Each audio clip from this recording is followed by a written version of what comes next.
anak-anak ibu semua, salam sejahtera untuk kamu semua. Perkenalkan terlebih dahulu, nama saya Ibu Rini Mailina. Saya akan bertemu dengan kamu selama 1 tahun ini di pembelajaran sejarah Indonesia. Semoga kamu tidak bosan-bosan untuk mempelajari sejarah, karena buat kamu semua sejarah itu penting. Nah, hari ini saya ucapkan terlebih dahulu selamat atas kenaikan kelas kamu di kelas 11. Semoga di kelas 11 tahun ini kamu dapat menjalaninya dengan baik dan penuh semangat. Nah, anak-anak ibu, di kelas 11 ini kita punya materi sejarah ada 6 bab. Untuk hari ini kita akan mempelajari untuk bab pertama, yaitu berjudul Perkembangan Kolonialisme dan Imperialisme Eropa di Indonesia. Untuk mempersempit, saya akan membagi beberapa sub. Untuk sub-materi kita hari ini adalah penjelajahan samudra bangsa-bangsa Eropa. Untuk tujuan pembelajarannya kita adalah yang pertama, semoga Ananda dapat menjelaskan pengertian kolonialisme dan imperialisme. Yang kedua, semoga Ananda semua dapat menjelaskan bagaimana latar belakang bangsa-bangsa Eropa melakukan penjelajahan samudra ke Indonesia. Yang ketiga, Ananda semua dapat menjelaskan bagaimana pengaruh kolonialisme dan imperialisme itu sendiri. Baiklah Ananda semua, saya harap kamu semua sudah membuka buku pembelajarannya di rumah. Saya akan memulai dengan pengertian kolonialisme dan imperialisme. Kolonialisme berasal dari kata koloni dan isme. Koloni itu artinya wilayah kekuasaan, sedangkan isme itu paham. Jadi, kolonialisme itu adalah paham penguasaan suatu negara atas negara lain dengan tujuan memperluas wilayah kekuasaan negara tersebut. Sedangkan imperialisme berasal dari kata imperium dan isme. Imperium artinya memerintah, sedangkan isme artinya paham. Jadi kalau digabungkan, imperialisme adalah paham yang bertujuan menjajah negara lain untuk kekuasaan dan keuntungan yang lebih besar. Imperialisme sendiri dibedakan menjadi 2. Yang pertama itu adalah imperialisme kuno dan yang kedua adalah imperialisme modern. Tujuan dari imperialisme kuno itu biasa kita sebut dengan 3G, yaitu Gold, Gospel, Glory.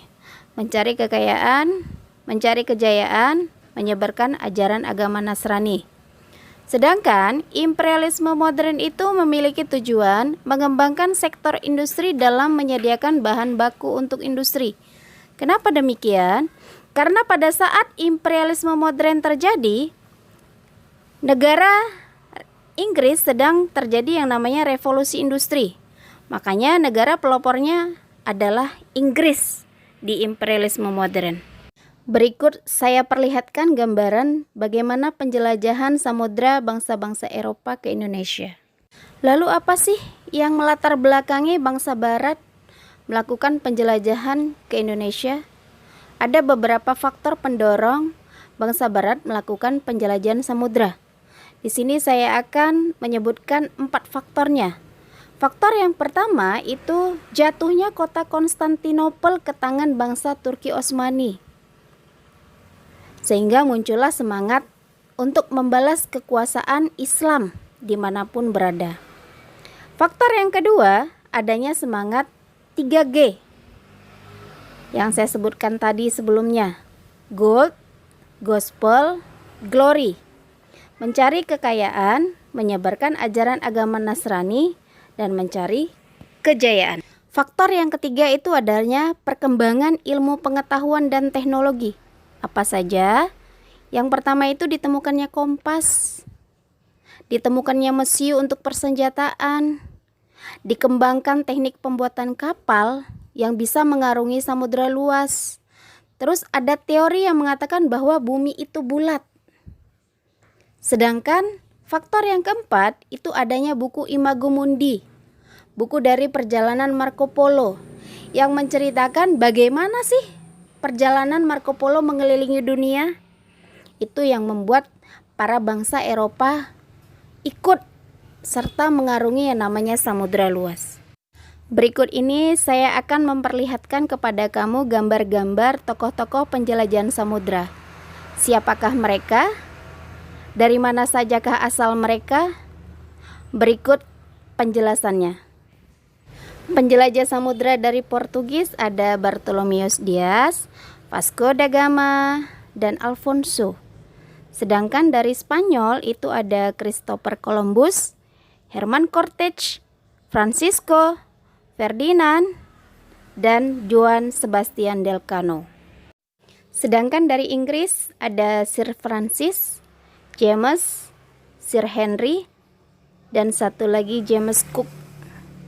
Sedangkan dari Belanda itu ada Cornelis de Houtman, Abel, Barend, dan satu lagi William James. Demikianlah untuk pembelajaran kita hari ini.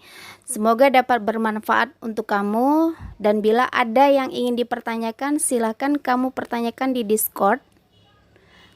Dan untuk submateri kita selanjutnya itu masuk dan berkembangnya pengaruh bangsa Portugis dan Spanyol. Saya harap Ananda semua membaca bukunya di rumah ya.